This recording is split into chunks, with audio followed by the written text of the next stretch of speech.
ghosted me as soon as the wind started to blow in a different direction.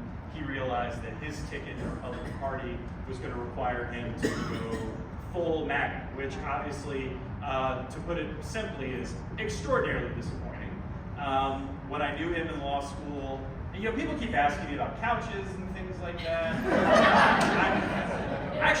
This is really funny. I have a friend who is a music artist, like he is a recording artist in New York City, and I was up there for a year, and I gave him my couch when I left New York City to go back to Georgia. And he wrote an entire song about how he didn't know what had happened to that couch before, and I was like, man, I bought this couch in New York.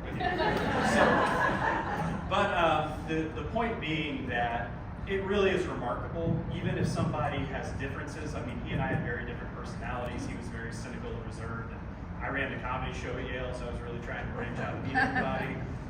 But how simple and subtle some of these differences are that can grow into these massive differences that end up animating huge forces in politics like this. Because at the time I could talk to him, but he was the one who made the choice to sell out, to become different. And I really think that his hate has overcome his personality now, because he decided that he didn't want to be a never Trumper anymore. He wanted to be a never Trumper.